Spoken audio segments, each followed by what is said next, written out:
Kondisi stasiun Pasar Senen jelang libur Nataru mulai terlihat ramai. Mayoritas penumpang memiliki tujuan untuk berlibur atau pulang ke kampung halaman.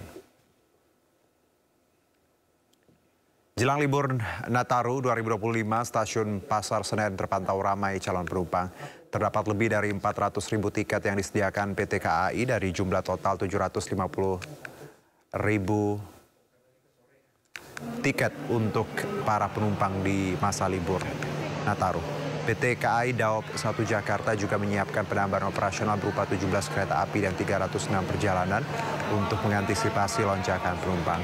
Masa angkutan Nataru rencananya akan berlangsung selama 18 hari mulai dari tanggal 19 Desember hingga 5 Januari 2025. Dan pemirsa, untuk mengetahui suasana jelang libur sekolah dan Nataru, sudah ada rekan kami Indra Setiabudi di Stasiun Pasar Senen Jakarta. Selamat sore Indra, bagaimana situasi Pasar Senen? Stasiun Pasar Senen sore ini, silakan. Ya, selamat sore Juno dan juga pemirsa. Sebelum kita bahas terkait momen Natal Tahun Baru 2024-2025, kami akan menjelaskan sedikit keramaian yang ada di layar kaca Anda ini merupakan suatu rutinitas biasa saja yang dilakukan masyarakat Jakarta untuk menuju tempat-tempat lokasi terdekat saja begitu, Juno. Dan kalau dapat kami informasikan juga, kalau terkait pembahasan terkait Natal dan Tahun Baru ini di periode 2024 hingga 2025 ini, Daop 1 Jakarta telah menyediakan keberangkatan 18 hari dihitung mulai tanggal 19 Desember 2024 hingga 5 Januari 2025, Juno. Yang mana seluruh masyarakat ini sudah membooking walaupun cuma tinggal 4 hari lagi saja. Daop 1 Jakarta memberangkatkan sejumlah masyarakat untuk menuju kota tujuan di momen libur Natal dan Tahun Baru ini. Daop 1 Jakarta ini ataupun tiket ketersediaan ini masih tinggal 59%, Juno, dari ketersediaan tiket sebanyak 743.904 tiket yang tersedia. Dan kalau kita okupansi sebanyak 41% ataupun sudah terjual dimulai tanggal 4 Desember 2024 kemarin, Juno, sebanyak 305.000 tiket sudah terjual.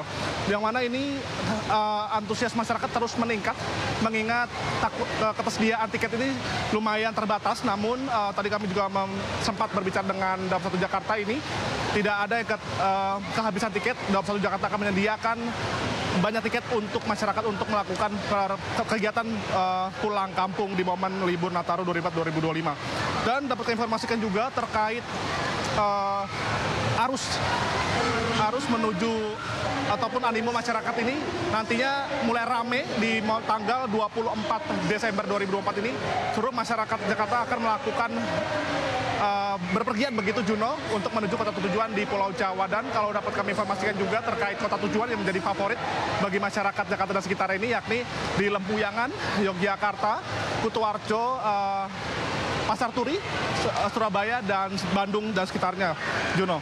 Dan dapat kami informasikan juga, Juno, terkait himbauan bagi masyarakat yang akan melakukan kegiatan bertolak dari Jakarta menuju kota tujuan di Pulau Jawa ini, dipastikan untuk menjaga barang bawaannya dan tidak boleh melebihi batas kapasitas. Barang bawaan ini hanya 20 kilo saja per satu tiket. Yang mana nanti kalau ketika berlebihan ini akan dikenakan cas begitu, Juno, dan juga dipastikan untuk kondisi dalam keadaan sehat untuk bertemu sanak saudara di momen Nataru 2024-2025 mendatang. Sementara itu juga dapat kami informasi dari Stasiun Pasar Senen. Kembali ke Anda. Baik, terima kasih atas laporan Anda. Selamat bertugas kembali. Ya, sepekan jelang libur Natal dan libur sekolah, arus lalu lintas menuju kawasan wisata Puncak Cisarua Bogor meningkat.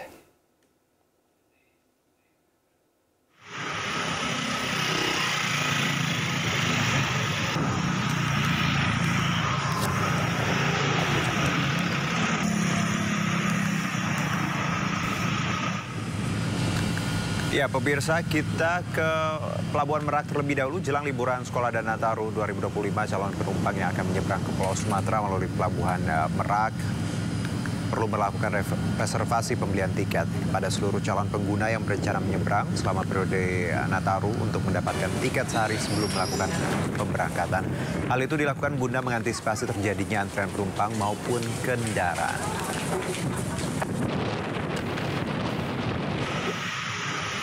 Sementara itu, sepekan jelang libur Natal dan libur sekolah, arus lalu lintas menuju kawasan wisata Puncak Cisarua, Bogor meningkat. Arus lalu lintas di Simpang Gadok, Ciawi, Kabupaten Bogor pada Minggu pagi terlihat ramai lancar di kedua arah. Pemberlakuan sistem ganjil genap diberlakukan di setiap akhir pekan dan pada libur Natal Tahun Baru, kendaraan berplat nomor tidak sesuai dengan tanggal akan diputarbalikkan dan tidak bisa melintas di Jalan Raya Puncak. Sementara sistem satu arah di kawasan Puncak diberlakukan secara situasional.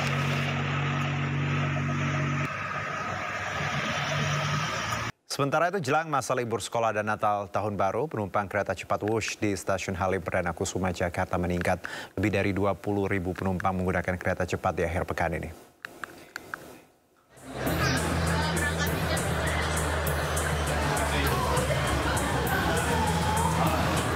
Beginilah suasana di stasiun kereta cepat Wush di kawasan Halim Makassar, Jakarta Timur. Peningkatan penumpang yang menggunakan kereta cepat, baik yang menuju Jawa Barat maupun sebaliknya, terlihat sangat signifikan. Peningkatan ini terjadi sejak hari Rabu pada tanggal 11 Desember 2024, jumlah penumpang harian mencapai lebih dari 20.000. Angka ini meningkat sebesar 12% dibandingkan rata-rata hari biasanya, yang berkisar di angka 16.000 hingga 18.000 per hari. Peningkatan ini lebih besar terlihat pada Jumat, 13 Desember, penumpang mencapai 23.000, meningkat 15% dibanding hari-hari sebelumnya. Hingga saat ini total tiket yang terjual mencapai 60.000 tiket, periode tanggal 13 hingga 15 Desember 2024. Ya, peningkatan volume penumpang Wush memang sudah terjadi sejak minggu ini. Tepatnya di hari Rabu kemarin sejak 11 Desember itu sudah terjadi peningkatan yang cukup signifikan dengan rata-rata 20.000. Di mana biasanya untuk hari kerja atau weekday penumpang rata-ratanya hanya sekitar 18.000 per hari. Dan bahkan di hari Jumat kemarin penumpang mencapai 23.000.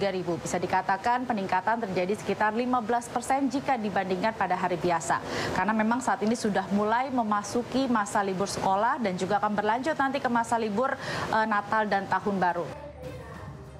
Untuk mengakomodasi kenaikan jumlah penumpang hingga puncak Natal dan Tahun Baru, KCIC mengoperasikan sebanyak 48 perjalanan kereta cepat dengan 28.000 tempat duduk setiap harinya.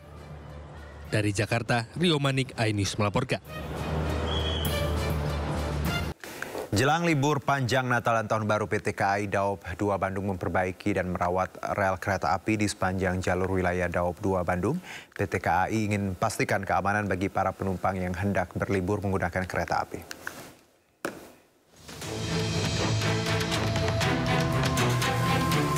Menjelang libur Natal dan Tahun Baru 2025, PT KAI Daerah Operasional Daob 2 Bandung melakukan persiapan perbaikan dan perawatan lokomotif kereta api di wilayah Daob 2 Bandung.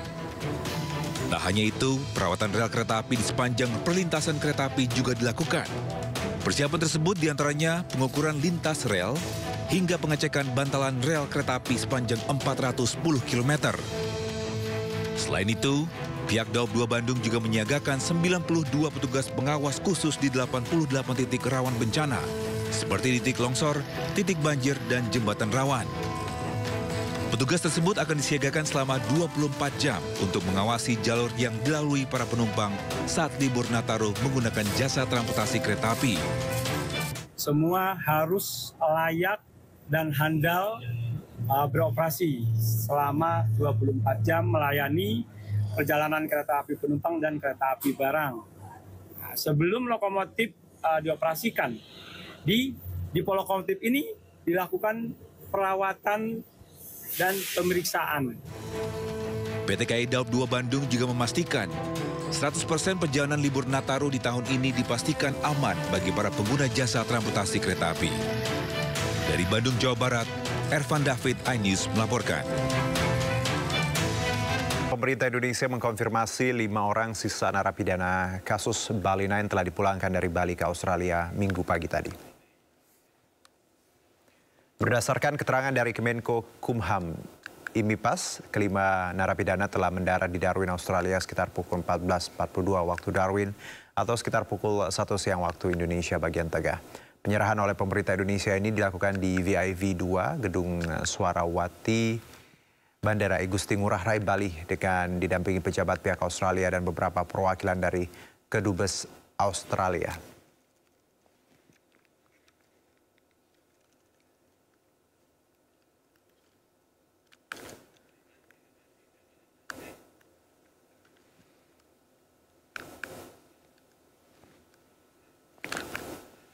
Pemirsa, sudah 3 hari warga di permukiman padat penduduk di kawasan Muara Angke, Penjaringan, Jakarta Utara terendam air rob. Sejumlah warga terpaksa dievakuasi ke posko pengungsian. Ketinggian air minggu pagi tadi sudah melebihi 1 meter, lebih tinggi dari kemarin. Debit air yang semakin tinggi membuat sejumlah warga terpaksa mengungsi dan dievakuasi menggunakan perahu karet. Warga mengaku dalam minggu ini sudah 3 kali air rob merendam rumah mereka. Bahkan banyak warga menderita sakit akibat air rob yang kotor. Hari nih Bu banjir besar? 3 hari sama sekarang. Ini kalau ini yang paling besar atau gimana? Paling gede. Berapa ketinggiannya Bu? Ada 1 meter lebih ada? Ada kali ya 1 meter. 1 meter lebih. Nah, ini kan udah 3 hari Bu ya? Ibu mengalami sakit-sakit gatal atau gimana? Iya pada gatel, nggak kena air tuh. Kondisi kesehatan Ibu gimana, gatal-gatal nggak Bu? Gatel-gatel, batuk-batuk. Batuk-batuk. Panas dingin kalau malam itu. Itu berarti kalau malam masih ada air apa gimana? Enggak, kalau malam nggak ada air sih, tapi kan Dingin. mungkin kedinginan dari siang, nggak bisa istirahat, terendam gini seharian. Jadi kalau malam. Ya, dan untuk mengetahui informasi selengkapnya, kami terhubung dengan rekan Kevin Fakan di kawasan Muara Karang, Penjaringan, Jakarta Utara. Kevin, bagaimana kondisi banjir di sana? Silakan dengan laporan Anda.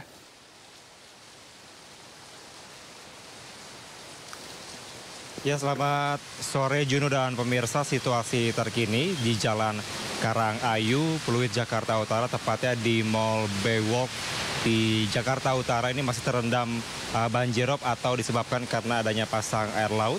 Yang mana kami mantau untuk situasi pada sore hari ini sudah mulai surut sebenarnya, yaitu berkisar antara 15 hingga 20 cm. Ini berbeda bila dibandingkan dari tadi pagi dan juga pada siang hari kemarin, yang mana ini berkisar antara 60 hingga 70 cm. Yang mana kami memantau pada saat ini memang situasi juga diguyur hujan yang cukup deras, Juno dan pemirsa, dan juga ini sempat membuat atau menghambat arus lalu lintas tepatnya yang berasal dari Grogol menuju ke Muara Angke maupun juga sebaliknya.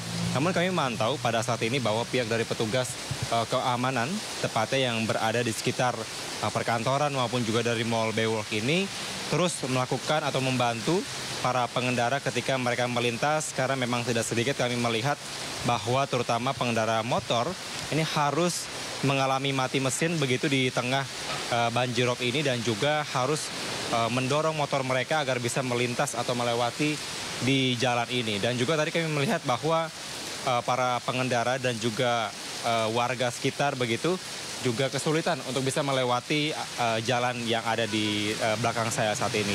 Dan Juno, kami akan bertanya terkait dengan apakah memang kawasan ini sering terjadi atau terdampak banjirop. Saat ini saya sudah bersama dengan salah satu petugas keamanan yang berada di sekitar perkantoran ini, ada Bapak Heri. Selamat sore Pak Heri. Pak Heri, terkait dengan banjirop ini, apakah memang di tempat ini sering terdampak banjirop atau seperti apa sebenarnya Pak? Untuk banjirop ini Pak, untuk pertama kali kejadian di tahun 2016-17 Pak. Sampai saat ini mungkin 2025 kejadian lagi Pak gitu. Kalau melihat Pak ini, apakah yang terparah dari sebelumnya atau seperti apa? Kalau untuk ini lebih parah dulu Pak daripada sekarang. Kalau sekarang ini cuman dari arah ke Muara Angke sama arah ke Grogol aja Pak gitu. Tapi nggak begitu parah kayak dulu gitu Pak. Pak Heri, dari petugas setempat ataupun dari pemerintah kota Jakarta Utara sampai dengan saat ini sudah ada penanganan yang dilakukan belum sih Pak? Untuk selanjutnya saya belum pasti gitu Pak ya, istilahnya apakah udah ada enggaknya gitu. Tapi untuk sementara saya pantau, saya lihat belum ada gitu Pak. Terima kasih Pak Heri, hati-hati selalu Pak. Selamat sore Pak. Sore Pak. Ya Juno, memang tidak hanya di kawasan Jalan Karangayu, Pluit, Jakarta Utara saja, namun juga banjirop ini berdampak terhadap sejumlah daerah, terutama di kawasan Jakarta Utara seperti di Muara Angke, yang memang sampai dengan saat ini juga masih terendam banjirop, namun juga berdasarkan informasi yang kami peroleh sudah surut airnya dengan ketinggian tertentu seperti itu. Dan juga tadi kami sempat bertanya kepada pihak dari pemerintah, tepatnya dari Suku Dinas Sumber Daya Air Jakarta Utara, yang memang sudah memahami dan mengetahui kondisi yang terjadi adanya banjirop di sejumlah tempat di wilayah administrasinya, maka dari pihak suku dinas sumber daya air telah menurunkan atau mengerahkan adanya stasiun pompa air dan juga adanya sodetan dengan kapasitas 1.000 liter per detik, yang mana ini bisa membantu proses penyurutan dari banjirop ini menuju ke waduk, yang mana biasanya tanpa adanya stasiun pompa air dan juga sodetan ini air atau banjirop surut sekitar kurang lebih 12 jam. Namun dengan adanya stasiun pompa air dan juga sodetan dapat mempercepat penyurutan, yaitu sekitar 3 sampai 4 jam. Namun demikian, ini dapat menjadi perhatian seluruh pihak, terutama dari pihak pemerintah, untuk bisa benar-benar melakukan evaluasi menyeluruh, karena memang nampaknya sering terjadi di wilayah pesisir Jakarta ini. Sementara itu, Juno, kembali ke Anda. Baik, Kevin, terima kasih atas laporan Anda. Selamat bertugas kembali. Imbas banjirop, perlintasan kereta api di Jalan R.E. Marta Dinata, Tanjung Priok terendam banjir. Akibatnya perjalanan kereta api terganggu selama 2 jam. Sebanyak 10 perjalanan kereta dari stasiun Tanjung Priok menuju stasiun kota dan sebaliknya sempat tertahan selama 2 jam akibat banjirop. Untuk mengurangi debit air yang merendam rel kereta, PT KAI mengerahkan 2 unit pompa mobile. Dan saat ini kondisi air sudah mulai surut dan rel sudah bisa kembali dilintasi kereta. Untuk saat ini udah normal. Tadi sempat namanya rob, air pasang laut. Perjalanan kereta pas waktu lagi air pasang laut itu gimana, Pak? Sempat tertunda dan tertahan. Tertahan. Berapa jam, Pak, tertahannya? Sopir penganiaya Dr. Koas di Palembang, Sumatera Selatan ditetapkan sebagai tersangka. Polisi menyebut motif pelaku menganiaya korban karena kesal dengan perilaku korban yang dianggap tidak sopan kepada majikannya.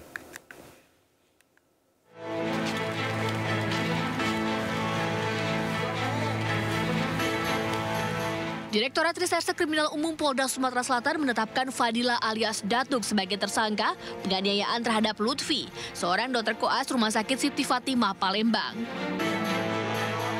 Fadila merupakan sopir keluarga L, mahasiswi Fakultas Kedokteran Universitas Sriwijaya yang menjadi pemicu kekerasan. Kepada polisi, pelaku mengaku menganiaya korban lantaran terpancing emosi dengan perilaku korban yang dianggap tidak sopan terhadap majikannya. Motifnya adalah karena pelaku kesal melihat korban seperti tidak respon ya, terhadap ibu teman korban yang bernama, saya inisial, Ibu SM. Ya, ini ibu dari teman korban yang bernama LD. Sehingga pelaku emosi dan langsung melakukan penganiayaan. Saya meminta maaf kepada korban Lutfi dan keluarganya karena saya telah melakukan penganiayaan kepadanya. Dan juga kepada keluarga Ibu Lina, Bapak Dedi dan Lady, saya meminta maaf yang satu-satunya karena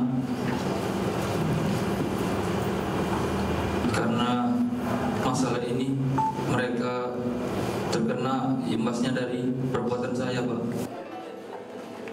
Tersangka dijerat dengan pasal 351 ayat 2 KUHP dengan ancaman pidana 5 tahun penjara.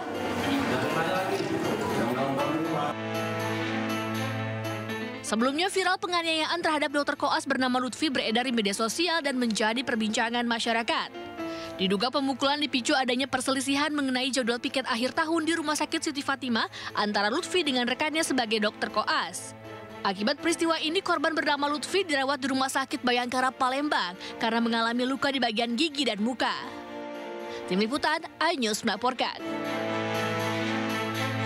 Usai viral perkelahian dokter koas dengan sopir dokter koas lain di Palembang, Sumatera Selatan, pihak Universitas Sriwijaya menyayangkan peristiwa yang melibatkan mahasiswa didiknya. Unsri akan menindak tegas atas kejadian tersebut.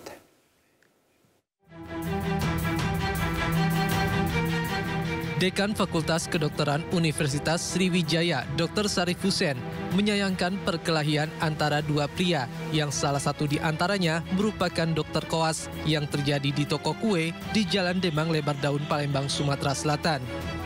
Kedua pria yang berkelahi salah satunya merupakan peserta didik Fakultas Kedokteran Universitas Sriwijaya dalam program profesi dokter dengan pendidikan utama di Rumah Sakit Siti Fatimah bernama Muhammad Lutfi. Muhammad Lutfi dianiaya oleh sopir Dr. Koas Lady Aurelia Pramesti terkait jadwal jaga di libur Nataru. Usai mendapat laporan perkelahian, pihak fakultas langsung mengadakan rapat koordinasi untuk meminta pada rektor memproses insiden tersebut. Setelah kami menerima laporan tersebut pada hari kemarin, telah juga kami lakukan, telah kami dapatkan kronologi alur cerita yang sebenarnya yang terjadi dari laporan, baik dari saksi anak-anak kami yang ada di tempat kejadian. Setelah itu kami lapor ke rektor, ya, dan kami bersurat pada pagi hari ini juga, ya, kami meminta kepada rektor proses yang semestinya.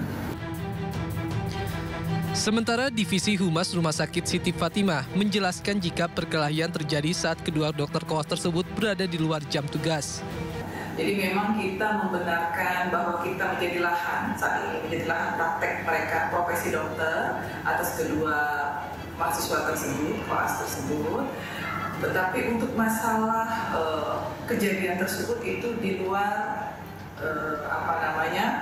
tanggung jawab Siti Fatimah. Karena satu, pertama kejadian di luar lahan RSUD Siti Fatimah. Kedua, masalah yang menjadi pemicu di dalam hal ini itu memang betul diatur oleh anak-anak sendiri. Sebelumnya, dua pria terlibat baku hantam di sebuah toko kue di Jalan Demang Lebar Daun, Palembang, Sumatera Selatan. Sejumlah rekan keduanya yang berada di lokasi pun berusaha melerai pertikaian. Akibat perkelahian, salah seorang pria yang berpakaian dokter koas dirawat di Rumah Sakit Bayangkara, Palembang karena alami luka di bagian gigi dan muka. Pemirsa, setelah ditahan imbang Laos pada laga kedua Piala AFF 2024, Timnas Indonesia akan menghadapi lawan cukup berat di grup B, yakni Vietnam. Kondisi sulit harus dihadapi Timnas Indonesia jelang lawan Vietnam. Selain tidak diuntungkan dari segi jadwal, tim Garuda juga tidak akan diperkuat Marcelino yang mendapat kartu merah saat melawan Laos. Dan untuk membahas ini sudah bersama kami ada Bang Abdul Haris, pengamat sepak bola kita, dan juga Pak Arya Sinulinga, Exco PSSI. Assalamualaikum, selamat sore Pak Arya, Bang Abdul Haris. Selamat sore, assalamualaikum. Ya, Mas Dino. Baik, saya ke Pak Arya terlebih dahulu. Pak Arya. Oke, nampaknya audionya belum tersambung Pak Arya. Oke, kita ke Bang Abdul dulu sembari kita memperbaiki audio dengan Pak Arya. Bang Abdul, kita tahu ini agak berat karena kalau kita lihat ada recovery time. Vietnam punya istirahat hampir sepekan, sedangkan timnas kita punya waktu hanya beberapa hari, itu pun dipotong waktu perjalanan, dan kondisi ini pasti membuat Vietnam layak untuk lebih diunggulkan. Bagaimana Anda melihat ini? Iya, ini memang menjadi ujian tersendiri buat timnas Indonesia ya, karena memang kita ini hanya punya 2 hari istirahat, karena kita kemarin hari Kamis kita tampil menghadapi Laos, kemudian besoknya terbang ke Vietnam, dan hari ini kita harus sudah menghadapi Vietnam. Sementara Vietnam setelah mereka main hari Senin kemarin tanggal 9, mereka ada jeda waktu yang cukup panjang. Ya seperti yang tadi Mas Dino bilang, hampir sepekan mereka istirahat. Tentu secara kebugaran mereka lebih bugar, dan juga yang paling utama adalah bahwa mereka ini tim senior. Dan persiapannya lebih panjang ketimbang Indonesia yang menurunkan mayoritas adalah tim U22. Ini tentu menjadi ujian tersendiri buat Coach Sintayong. Terlebih lagi sekarang juga Indonesia tidak bisa memainkan Marcelino Ferdinand yang terkena kartu merah. Jelas ini menjadi ujian berat ya. Dan Vietnam mengusung dendam kepada Indonesia karena 3 kali pertemuan terakhir selalu kalah, dan mereka tidak pernah bisa cetak gol. 1-0 di Piala Asia, kemudian 2 kali di kualifikasi Piala Dunia itu 1-0 di Jakarta, dan 3-0 kita bantai di Hanoi. Artinya ini menjadi kesempatan buat mereka untuk balas dendam ya. Nah sekarang tinggal bagaimana Coach Sintayong menerapkan strategi untuk bisa minimal mendapatkan 1 poin aja. 1 poin itu udah bagus buat kita di kandang Vietnam pada laga malam ini. Oke, 1 poin pun bagus Bang. Tapi ada juga yang saya baca bagaimana sebenarnya imbang pun juga bagus sebenarnya, tidak harus menang. Ini kan kalau saya lihat bahwa kita agak pesimis sih sebenarnya ketika kita bilang imbang pun bagus ya. Kalau kita mengoptimis harusnya kita bisa bilang harus menang gitu. Bagaimana Anda melihat bahwa banyak prediksi dari banyak expert, para ahli dan juga para penggemar bola bahwa imbang saja sudah cukup bagus, Bang Abdul Haris? Iya, memang ini cukup masuk akal ya, karena hasil imbang itu hasil yang masuk akal buat kita, yang paling realistis. Karena kita ini menampilkan pemain-pemain U22 yang mayoritas caps di tim nasionalnya ini maksimal 2. Istilahnya paling yang banyak pengalamannya di timnas hanya Asnawi, Rafael Strike, Pratama Arhan, Muhammad Ferrari, dan Marcelino Ferdinand. Sisanya ini bisa dikatakan starternya menghadapi Myanmar dan starter menghadapi Laos ini capsnya 2, Kadek Arel dan yang lain-lainnya, Donitri Pamungkas. Tentu akan sulit menghadapi pemain-pemain Vietnam yang persiapannya panjang. Mereka 3 kali loh uji cobanya menghadapi klub Korea dan Rusia, semuanya mereka menang. Nah ini tentu jadi apa ya, kalau kita bandingkan tentu sulit, kecuali kalau kita malam ini menurunkan tim yang bisa dikatakan juga senior, meskipun tidak sama timnya dengan yang di Piala Dunia. Baik, Bang Abdul. Saya coba kembali kita sapa Pak Arya. Sore Pak Arya. Ya, baik. Nampaknya masih sedikit ada kendala. Bang Abdul, kita lanjutkan bahwa ketika kita bicara mengenai uji coba, Vietnam luar biasa, mereka mempersiapkan ini dengan matang. Ya tadi tim senior, uji coba internasional, Rusia, ya India, saya baca juga bagaimana mereka memang ingin memberikan penampilan terbaik di AFF 2024 ini. Anda melihat seberapa krusial atau seberapa matang tim Vietnam ini, kalau kita lihat juga bahwa mereka niat sekali untuk AFF dan tadi melakukan beberapa kali uji coba internasional. Yang pasti mereka ini tim yang memang sudah terkumpul lama ya. Mereka ini pemain-pemain senior, Nguyen Tien Lim, kemudian Quoc Ngoc Hai, Nguyen Van Thuan, ini pemain-pemain yang biasa membela tim nasional Vietnam. Artinya mereka pengalaman internasionalnya sudah tinggi, sudah jauh di level internasional. Sementara kita pemain-pemain muda ini sulitnya ya. Walaupun pemain-pemain kita, saya nggak bilang pemain-pemain kita itu kualitasnya nggak bagus-bagus, tapi tetap yang namanya pengalaman internasional itu penting. Dan juga pemain-pemain yang turun di kita ini kan mayoritas tidak menjadi starter di klubnya masing-masing. Misalnya Kadek Arel di Bali United itu bukan pemain utama Bali United, sehingga jangankan di level internasional, di level klubnya saja juga tidak semuanya menjadi pemain-pemain utama, menit bermainnya banyak di level klub. Ini yang membuat jam terbang mereka, sentuhan bolanya, ini cukup bikin kita deg-degan ya. Dan juga persiapan kita sebentar. Kita TC mulai 28 November.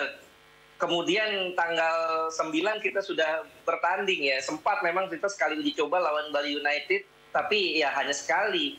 Tentu dengan kondisi seperti ini ya yang paling realistis buat kita adalah menahan imbang Vietnam di kandang Vietnam. Oke, ini kita kedengarannya memang realistis tadi ya, bahwa melihat bagaimana sebenarnya peluang plus juga persiapan dan jeda recovery yang luar biasa singkat. Kalau kita plus mereka juga punya waktu yang cukup senggang 1 minggu seperti itu.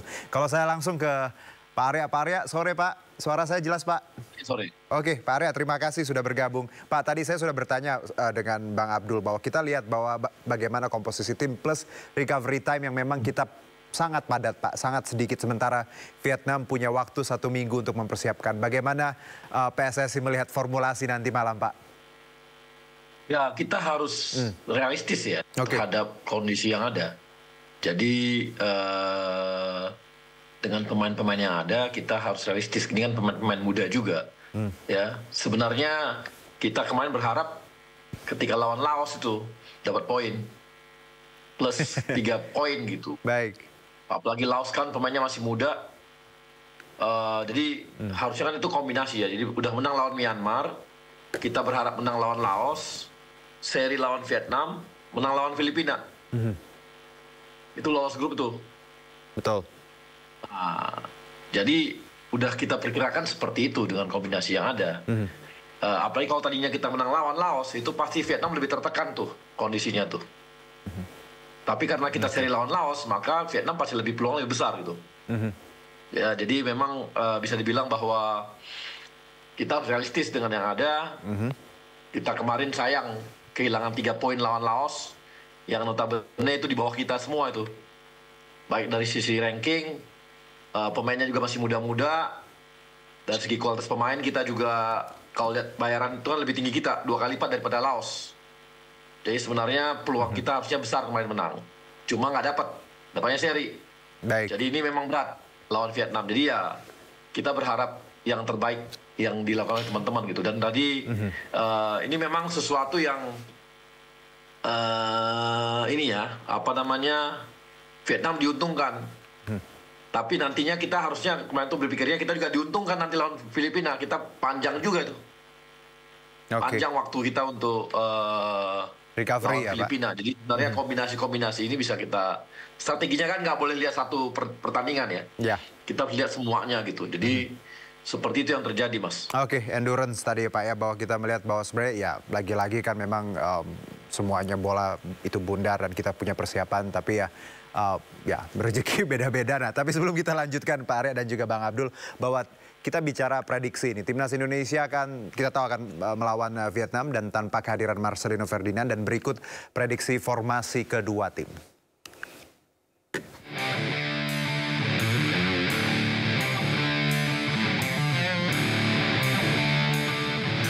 Kartu merah Marcelino Ferdinand saat melawan Laos kemarin merugikan timnas Indonesia. Marcelino tak bisa memperkuat Indonesia melawan tuan rumah Vietnam besok. Memprediksi formasi Indonesia. Selama ini, STY mengandalkan 3-4-3. Nampaknya Cahya Supriyadi kembali diturunkan menjadi kiper. Di belakang ada Doni Tripamungkas, Kadek Ariel, dan Muhammad Ferrari. Di tengah, 2 pemain senior Pratama Arhan dan Asnawi Mangku Alam akan menyokong pergerakan Robi Darwis dan Arhan. Sementara di depan, 3 penyerang, ada Rafael Strike, Hoki Caraka, dan Detan. Waspada dengan Vietnam.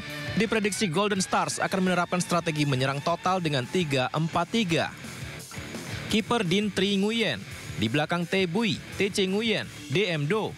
Di tengah, CK Huat, NT Doan, HD Nguyen, dan Ta Truong. Serta di depan ada 3 pemain tajam, yakni Vi Hao Bui, TL Nguyen, dan Van Toan Nguyen. Namun, bisa saja pelatih kedua tim menerapkan strategi yang berbeda demi meraih hasil maksimal. Mampukah timnas Indonesia meredam penampilan dari tuan rumah Vietnam? Ya, kita lanjutkan kembali diskusi kita masih bersama Pak Arya Sinulinga dari PSSI dan juga Bang Abdul Haris. Saya ke Bang Abdul Haris terlebih dahulu. Bang, kalau kita lihat komposisi tadi tim ini banyak sekali, dan ya ketika kita kemarin melawan Laos dan imbang, banyak yang mengkritik sebenarnya bagaimana menyebutkan bahwa Sintayong terlalu bereksperimen ya. Jangan terlalu bereksperimen, dan akhirnya terbukti seperti itu. Kalau Anda melihat bahwa untuk kali ini, perlukah Sintayong dan teman-teman dari PSSI dan juga semua tim mendengar aspirasi bahwa jangan terlalu bereksperimen? Gimana Bang Abdul Haris? Ya, saya pikir yang saat menghadapi Laos bukan bereksperimen ya, tapi lebih untuk melakukan rotasi. Karena yang dipikirkan adalah menghadapi Vietnam. Karena setelah menghadapi Myanmar di pertandingan pertama, Coach Sintayong kan bilang bahwa pemain-pemainnya mengalami keletihan. Dan juga Cahya Supriyadi mengalami cedera. Sehingga ada rotasi di situ. Dan rotasi yang dilakukan sebetulnya tidak sepenuhnya buruk ya. Karena Dava Fasya ini bagus. Kemudian juga Rafael Strike yang tadinya di Myanmar dia cadangan, sekarang saat menghadapi Laos kemarin starter, artinya tidak terlalu buruk. Tapi yang sangat disayangkan adalah dia tidak langsung memainkan Asnawi Mangku Alam yang artinya punya level permainan yang cukup baik di level senior ya. Tapi saya pikir apa yang terjadi menghadapi Laos ini, para pemain kaget ya.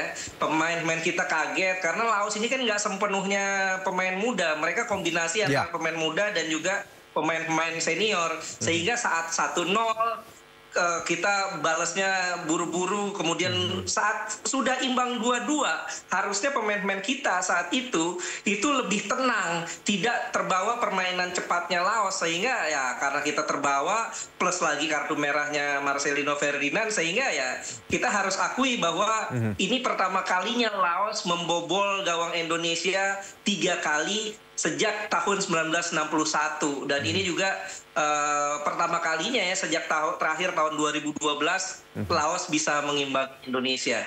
Ya, walaupun tadi kebobol tapi paling tidak imbang itu juga lumayan daripada kalah Bang Abdul, karena itu juga tamparan lebih keras kalau kita kemarin, karena semua pada optimis bahwa kita bisa tadi mengalahkan Laos, tapi lagi-lagi ya tadi bola itu bundar. Saya ke Pak Arya. Pak Arya, bahwa ketika kemarin memang target kita tidak sesuai dengan apa yang kita cita-citakan, dan malam ini tentunya lawannya berat, Pak.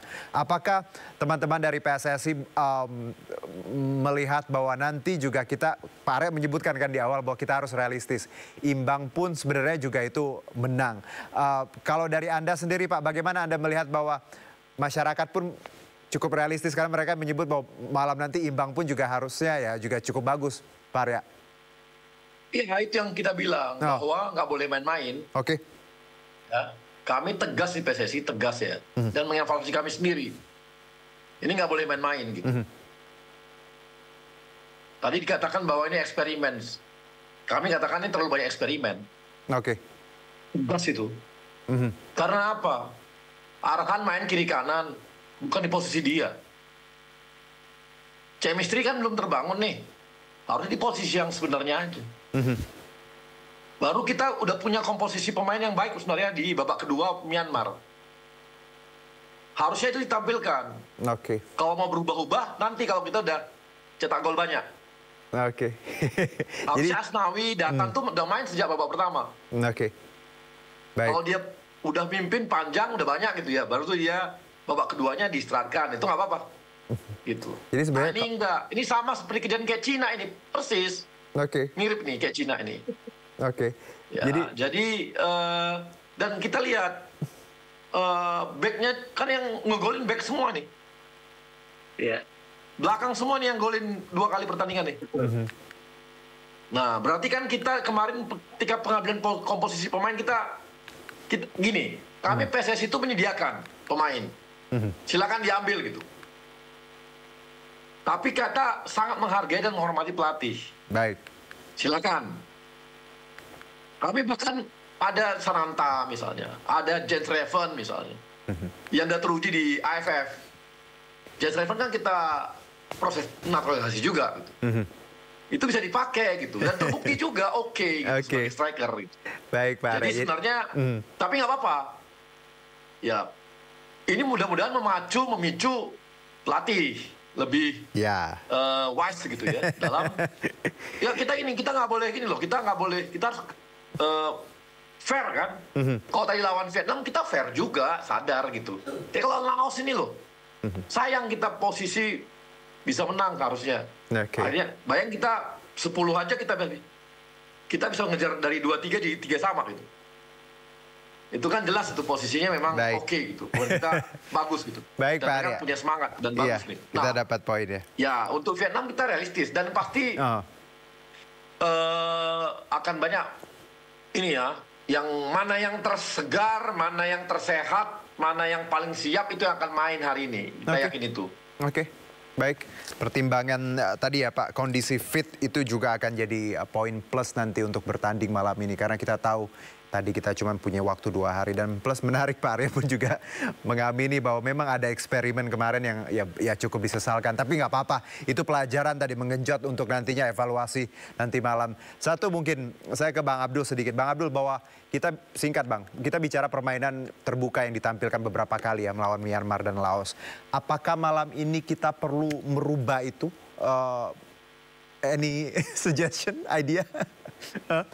Ya, saya pikir Coach Sintayong akan mengulangi apa yang dia pernah lakukan saat menghadapi Vietnam di tahun 2021, Piala AFF 2020. Saat itu menghadapi Vietnam yang masih ditangani Pak Hang Seo, Coach Sintayong bermain parkir bis. Dan malam ini juga saya menduga Coach Sintayong akan kembali parkir bis akan betul-betul bertahan total, menumpuk banyak pemain di belakang untuk tidak kebobolan, sekedar untuk mencari hasil 0-0.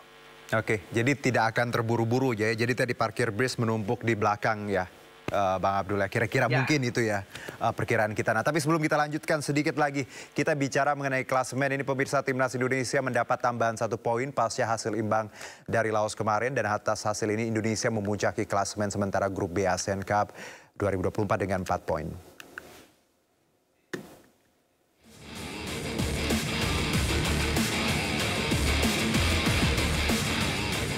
Di luar dugaan, Timnas Indonesia harus puas dengan 1 angka usai ditahan imbang 3-3 dari Laos di Stadion Manahan Solo. Dengan hasil ini, anak asuhan Sinteyong meraih total poin sementara 4 poin, hasil 1 menang dan 1 imbang. Sementara Laos meraih 1 poin usai kalah 1 kali dan imbang 1 kali. Atas hasil ini, Timnas Indonesia memuncaki klasemen grup B. Di posisi kedua Vietnam dengan 3 poin. Ketiga Filipina dengan 1 poin, Myanmar keempat dengan 1 poin, dan Laos di posisi kelima dengan 1 poin. Meski begitu, posisi ini terancam direbut Vietnam yang baru menjalani 1 laga, di mana Vietnam akan menjalani laga keduanya melawan Indonesia hari Minggu 15 Desember 2024. Sementara itu di grup A, Malaysia yang juga sudah menjalani 2 laga memuncaki klasemen dengan 4 poin. Kedua Thailand yang baru menjalani 1 laga dengan 3 poin. Ketiga Singapura 3 poin. Kamboja keempat dengan 1 poin. Dan Timor Leste dengan 0 poin. Hasil imbang dari Laos dan menang tipis 1-0 dari Myanmar membuktikan Timnas Indonesia harus segera melakukan evaluasi. Semoga saja penampilan Timnas Indonesia di Asian Cup 2024 terus meningkat. Ya, harapan tadi evaluasi dan performa kita semakin meningkat menghadapi babak-babak selanjutnya. Setelah Vietnam akan ada Filipina. Masih kita diskusi singkat saja. Ini pertanyaan terakhir mungkin saya ke Pak Arya. Pak Arya, bahwa kita tadi saya sangat apresiasi teman-teman PSSI mendengar bagaimana teman-teman penggemar bola ada sedikit kritik, ada sedikit masukan. Malam ini tentu jadi sedikit pembuktian kita bagaimana sebenarnya aspirasi ini bisa diwujudkan nanti di lapangan. Anda sendiri Pak, apa yang ingin Anda sampaikan kepada para penggemar bola dan harapan kita di AFF? Silakan Pak Arya.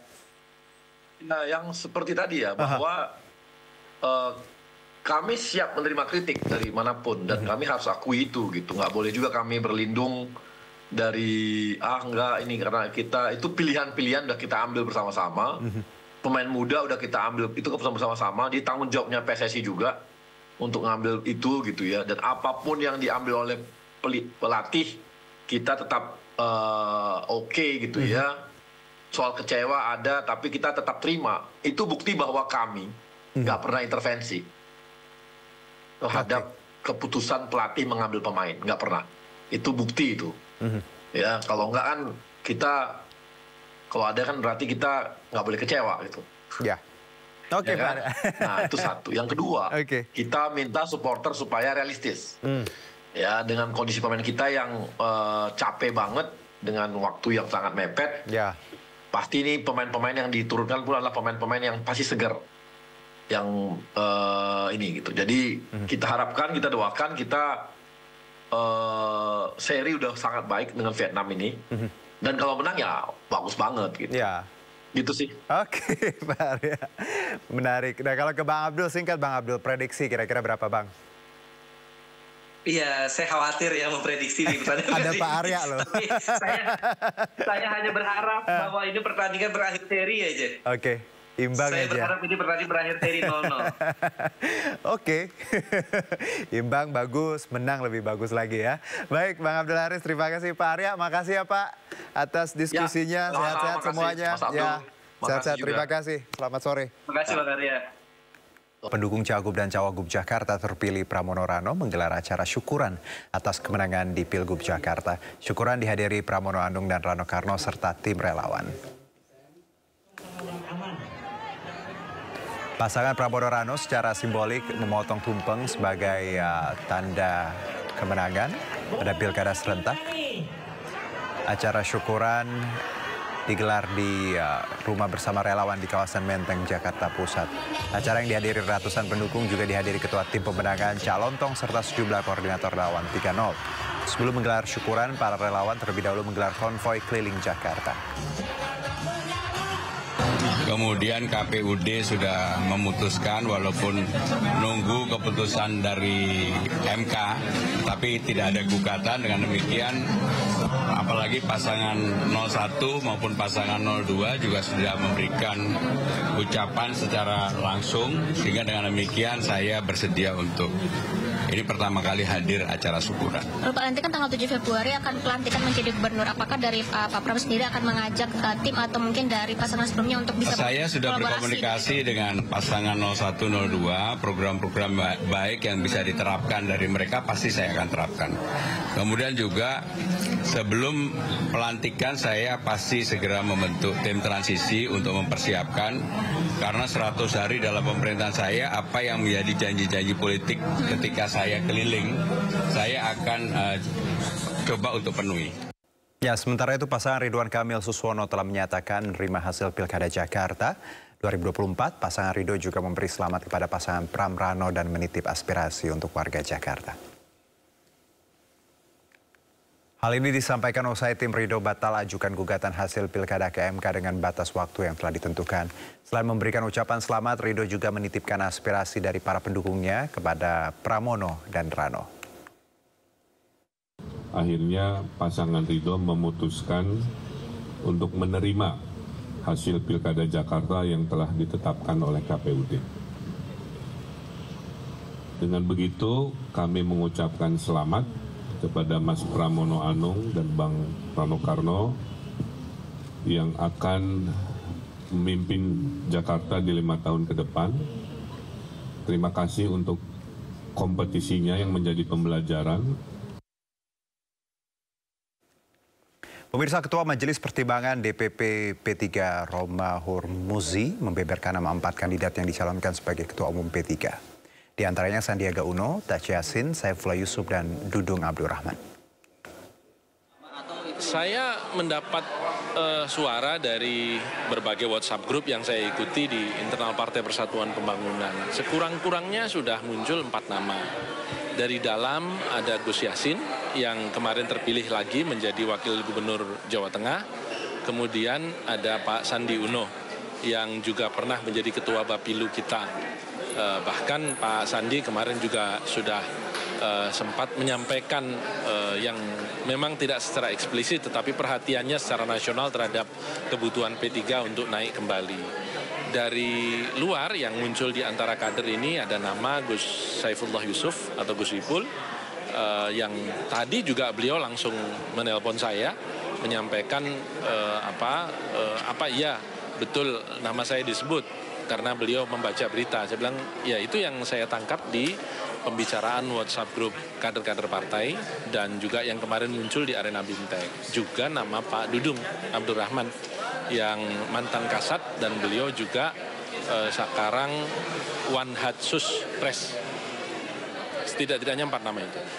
Pemerintah melalui Kementerian Investasi dan Hilirisasi terus mendorong peningkatan kemitraan industri UMKM dengan pengusaha besar. Kementerian mencatat hingga saat ini total kesepakatan kemitraan pelaku usaha besar dengan UMKM mencapai 3,9 triliun rupiah. Menteri Investasi dan Hilirisasi sekaligus Kepala Badan Koordinasi Penanaman Modal Rosan Roslani mendorong peningkatan kemitraan antara pelaku usaha mikro, kecil, dan menengah atau UMKM dengan pelaku usaha besar.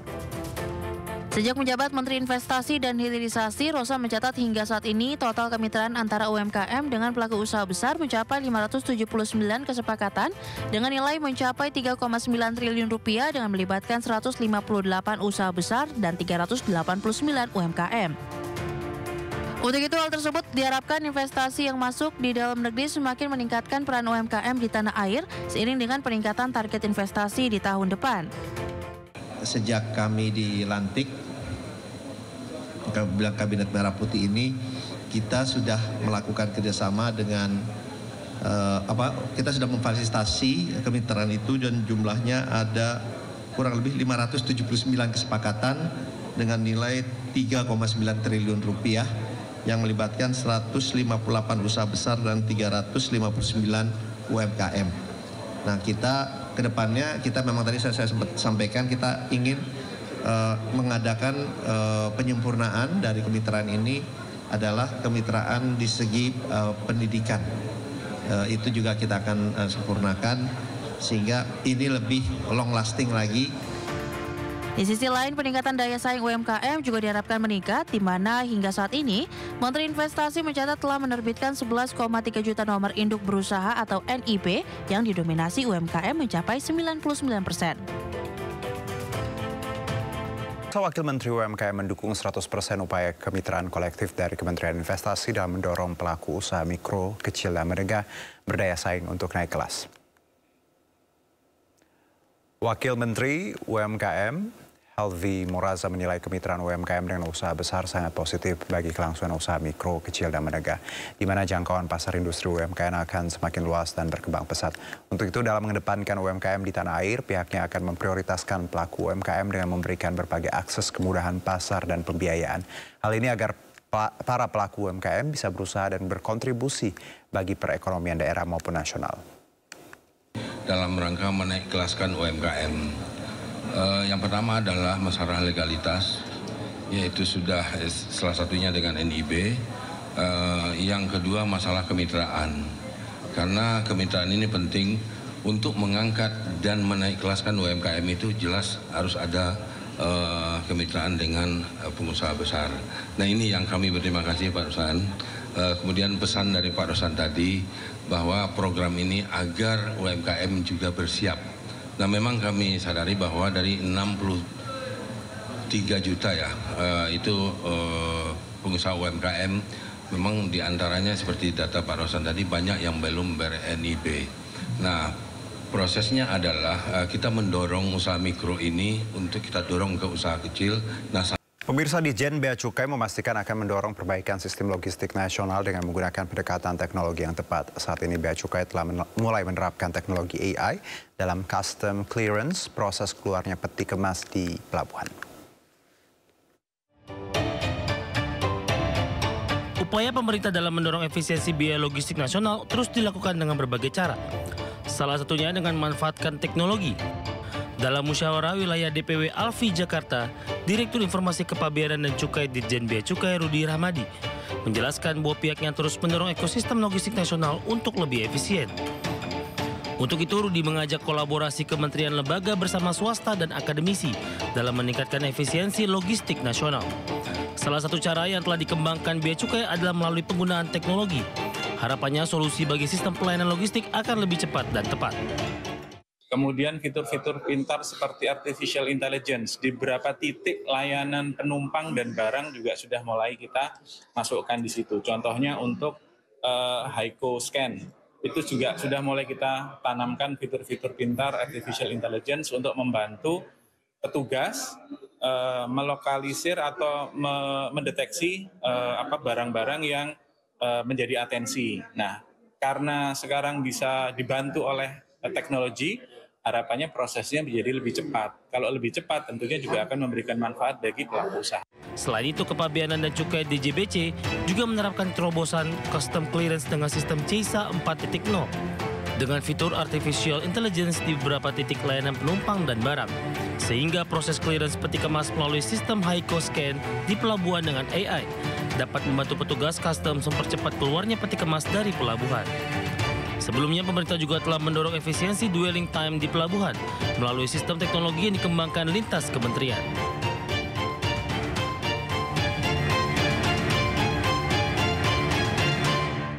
Kementerian Energi dan Sumber Daya Mineral menargetkan 5,5 juta rumah tangga akan tersambung jaringan gas bumi di tahun 2030. Target tersebut diharapkan mampu menekan impor LPG sehingga menghemat anggaran subsidi energi sebesar 5,6 triliun rupiah per tahun.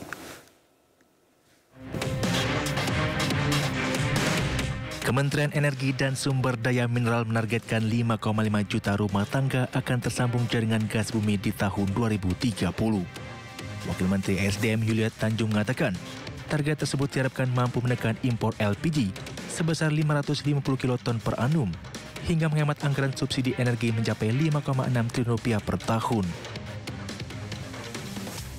2030 sebanyak 5,5 juta sambungan rumah yang diharapkan dapat menurunkan impor LPG sebesar 550 KTPA yang menghemat subsidi lebih kurang sekitar 5,6 triliun per tahun. Prioritas gas domestik dilakukan dengan integrasi pipa sepanjang Sumatera dan integrasi Sumatera Jawa. Hal ini dilakukan untuk menyalurkan potensi gas bumi dari wilayah kerja Agung dan wilayah kerja Andaman Aceh untuk dimanfaatkan di seluruh area pengembangan untuk hilirisasi baik di Jawa maupun di Sumatera. Integrasi pipa gas dari Sumatera ke Jawa dilakukan. Wakil Menteri SDM mengungkapkan hingga September 2024 tercatat sudah sebanyak 703.000 rumah tangga yang tersambung jaringan gas dengan pembiayaan APBN, serta 400.000 rumah tangga tersambung jaringan gas dengan pembiayaan non-APBN. Menurut Wamen SDM, pembangunan pipa gas bumi memberikan berbagai manfaat. Di antaranya mendukung harga gas yang lebih terjangkau dengan tol fee yang lebih rendah.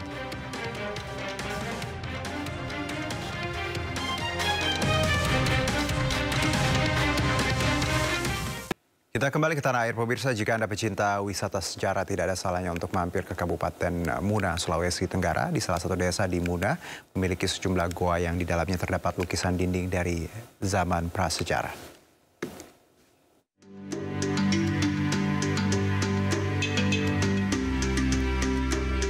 Kabupaten Muna, Sulawesi Tenggara dikenal dengan kekayaan wisata alamnya, sekaligus wisata sejarah berupa gua purba yang sangat indah. Di desa Liang Kabori tepatnya, terdapat sejumlah gua yang di dalamnya terdapat lukisan dinding zaman prasejarah. Di dalam gua ini terdapat lukisan manusia, perahu, matahari, kuda rusa, babi hutan, dan lukisan lainnya. Lukisan-lukisan tersebut menggambarkan kegiatan manusia purba seperti berternak, berburu, berpetualang, hingga bercocok tanam. Salah satu gua yang terdapat lukisan yaitu Goa Liang Kabori. Gua Liang Kabori sendiri dapat diartikan sebagai gua bertulis atau bergambar. Di dalam gua ini memang terdapat banyak lukisan purba yang menegaskan bahwa ini sebagai peninggalan peradaban prasejarah. Selain Gua Liang Kabori, terdapat gua lainnya, yaitu Gua Matanduno dan Gua Sugi Patani. Kalau gua banyak kali pergi, cuma yang ada lukisannya baru di sini. Kebetulan baru kali ini juga ke sini. Jadi tempat ini adalah kawasan gua prasejarah yang memiliki banyak gua, ya kurang lebih 48 gua. Yang unik itu hampir semua gua tersebut memiliki lukisan dengan lukisan yang berbeda-beda. Sementara gua ini juga memiliki pemandangan alam yang indah. Perbukitan karst dengan hutan belantaranya tampak gagah berada di kiri dan kanan. Untuk lokasi gua ini berjarak sekitar 17 km dari pusat kota Raha, ibu kota Kabupaten Muna. Bagaimana? Apakah Anda tertarik menguji kawasan Gua Liang Kabori dan gua-gua purba lainnya? Datanglah ke Kabupaten Muna. Dari Kabupaten Muna, Sulawesi Tenggara, Andi Eba melaporkan. Pemirsa, kuliner seafood tak melulu mesti dinikmati di pinggir pantai. Di perkampungan pinggiran kota Denpasar, Bali, Anda bisa menikmati sajian seafood dengan menu andalan kepiting sultan. Tak hanya berukuran jumbo, kepiting ini juga dijamin bakal menggoyang saraf-saraf lidah Anda.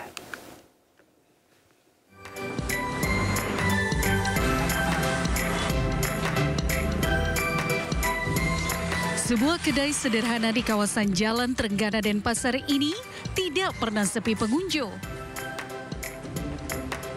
Meski berada di kawasan pinggiran kota Denpasar, menu seafood yang dihadirkan tak kalah dengan resto seafood di pesisir pantai. Serunya menu yang ditawarkan berukuran jumbo. Salah satunya, olahan kepiting berbobot 500 gram hingga 1 kilogram. Namanya, wow, kepiting sultan. Enaknya lagi, kepiting sultan berukuran jumbo ini bisa disajikan dengan berbagai varian bumbu. Dan menu andalannya adalah kepiting sultan jumbo saus padang. Menggunakan bumbu dasar bawang putih, bawang bombay, cabai, serta daun bawang, sensasi rasa kepiting sultan jumbo dijamin membuat ketagihan. Satu karena rasanya yang membedakan, kan sering coba yang di tempat lain, nggak mau seperti di sini rasanya. Kalau di pantai kan udah kayak familiar aja sih kalau di pantai, tapi yang di sini kan ya walaupun di kampung tapi rasanya itu melebihi yang di tempat wisata. Banyak penggemar ternyata di sini, penggemar seafood, terutama saya utamakan di sini kepiting karena di daerah dataran, boleh dikatakan di tengah, nyari menu kepiting itu sangat sulit.